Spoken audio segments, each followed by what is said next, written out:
مفلس کو تھوڑی اشیاء کی ضرورت ہے، آسودہ حال کو بہت کی اور لالچی کو تمام اشیاء کی۔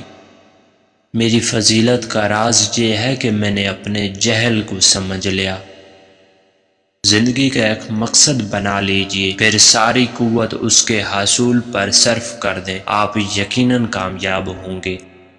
زیادہ گرم کھانا، سورج کی طرف دیکھنا، سر پر گرم پانی ڈالنا اور نشہ آور اشیاء کا استعمال آنکھوں کے لیے نقصان دہ ہے۔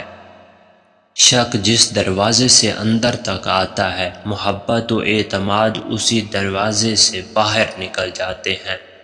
تمام خوشیوں میں وہ خوشیاں سب سے بہتر ہیں جو اوروں کی پسند پر موقف ہوں۔ دولت سے نرم بستر حاصل کیا جا سکتا ہے مگر نیند نہیں۔ دولت سے ہم نشین حاصل کیے جا سکتے ہیں لیکن دوست نہیں۔ متحمل زہر کرنا دلیل سرداری اور بہترین نیکوکاری ہے۔ اگر تم امیر بننا چاہتے ہو تو اپنی فرصت ضائع نہ کرو۔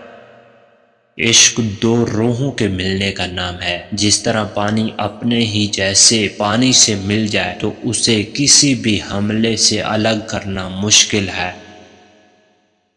فتح طاقت کی نہیں بلکہ صداقت کی ہوتی ہے۔ جب انسان کسی کے ساتھ کسی طرح کی نیکی نہ کر سکے تو اس کی برائیوں ہی سے اسے مطالعہ کرتا رہے۔ نیک خو ہونا تمام حکم حکمت کا خلاصہ ہے۔ اس سے امن اور سلامتی حاصل ہوتی ہے اور دوسروں کے دل میں محبت پیدا ہوتی ہے۔ اعلیٰ زندگی کی 4 نشانیاں ہیں: نیک گفتار ہونا، نیک کردار، نیک نیت اور نیک صحبت ہونا۔ فضیلت حرفت کے علاوہ کسی دوسری چیز کا نام نہیں۔ عدالت ہدایت کا مقام نہیں، سزا کی جگہ ہے۔ جو لوگ سب سے زیادہ مشہور ہیں وہی سب سے زیادہ بے وقوف ہیں، اور وہ لوگ معزز نہیں، وہ در حقیقت ان سے زیادہ بہتر اور زیادہ دانش مند ہیں۔ نیک بات کے تسلیم کرنے میں صرف اس خیال سے کہ اسے کہنے والا ایک حقیر آدمی ہے شرم نہیں کرنی چاہیے۔ شادی ہر صورت کرنی چاہیے۔ اگر اچھی بیوی مل جائے تو خوشی ملے گی اور اگر بری ملے تو آپ فلاسفر بن جائیں گے۔ میں اس لیے رنجیدہ نہیں ہوتا کہ میرے پاس ایسی کوئی چیز ہی نہیں جس کے تلف ہونے کا مجھے غم ہو۔ جس چیز کی ضرورت نہیں اس کی جستجو مت کرو، اور جس چیز کا علم نہیں اس کے متعلق بات نہ کرو۔ برے کاموں پر اظہار ندامت نہ کرنا ایک اور برائی ہے۔ جو شخص خود اپنے اوپر حکومت کرنا نہیں جانتا، یاد رہے کہ وہ ہمیشہ دوسروں کا غلام رہے گا۔ جھوٹ بولنے کا نقصان یہ ہے کہ اگر اس کے بعد تو سچ بھی بولے گا تو کوئی شخص تیری بات کو باور نہ کرے گا۔ فضیلت کے لیے صرف اس قدر جان لینا ہی کافی نہیں کہ وہ کیا شائع ہے، بلکہ اس سے زائد چیزوں کی ضرورت ہے۔ غربت انقلاب اور جرم کی ماں ہے۔ انصاف کرنے والے خود کو قانون سے زیادہ عقل مند نہ سمجھے۔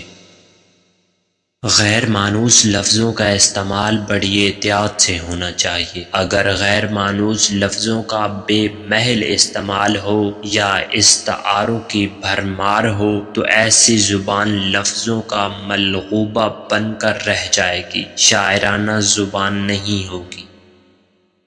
اظہار کے سلسلے میں مناسبت اور ہم آہنگی قائم رکھنا بہت بڑی بات ہے۔ سب سے زیادہ ترحم خیز وہ صورتحال ہوتی ہے جس میں اسی ذریعے سے برے نتائج برآمد ہوں جس سے اچھے نتائج کی توقع ہو۔ عورتوں کے لیے یہ بات غیر فطری ہے کہ وہ بہادر ہوں یا کسی مسئلے پر دلائل کے ساتھ بحث کر سکیں۔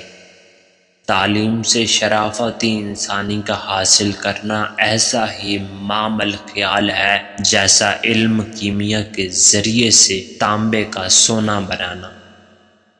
جو شخص تحصیل علم کی مشکلات کا متحمل نہیں ہو سکتا، اسے جہالت کی سختیاں برداشت کرنی پڑتی ہیں۔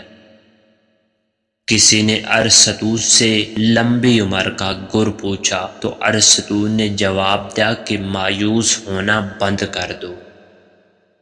ہر ناکامی کے دامن میں کامیابی کے پھول ہوا کرتے ہیں، مگر شرط یہ ہے کہ ہم کانٹوں میں الجھ کر نہ رہ جائیں۔ جس چیز کا علم نہ ہو اس کو مت کہے، جس چیز کی ضرورت نہ ہو اس کی جستجو نہ کر، جو راستہ معلوم نہیں اس میں سفر مت کر۔ عورت خود ہی ایک فتنہ ہے اور اس کا لکھنا پڑھنا سخت ترین فتنہ ہے۔ جو لوگ سب سے زیادہ مشہور ہیں وہی سب سے زیادہ بے وقوف ہیں، اور جو لوگ معزز نہیں ہیں وہ در حقیقت ان سے زیادہ بہتر اور زیادہ دانشمند ہیں۔ میں بھی جاہل ہوں اور میرے ارد گرد رہنے والے بھی جاہل ہیں، مگر فرق یہ ہے کہ میں اپنی جہالت کو جانتا ہوں اور وہ نہیں جانتے۔ دل کی ہزار آنکھیں ہوتی ہیں مگر وہ محبوب کے عیبوں کو نہیں دیکھ سکتی۔ ہر زمانے میں موسم بہار موجود رہتا ہے، یعنی انسان ہر وقت اور ہر عمر میں علم و ہنر حاصل کر سکتا ہے۔ اگر اس دنیا میں عورت نہ ہو تو مرد بلا ریاضت ولی بن جائے۔ عورت سے زیادہ فتنہ و فساد والی اور کوئی چیز نہیں۔ وہ زہریلا درخت ہے کہ بظاہر بہت خوبصورت معلوم ہوتا ہے۔ عورتوں کے مشوروں پر کبھی عمل نہ کرو، تمام آفات سے محفوظ رہو گے۔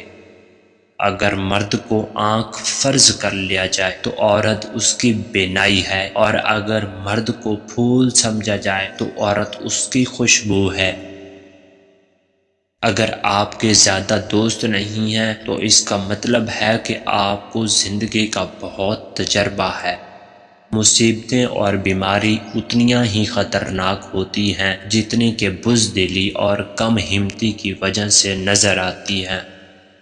خوبی اور نیکی دولت سے نہیں پیدا ہوتی، بلکہ دولت خوبی سے اور نیکی سے وجود میں آتی ہے۔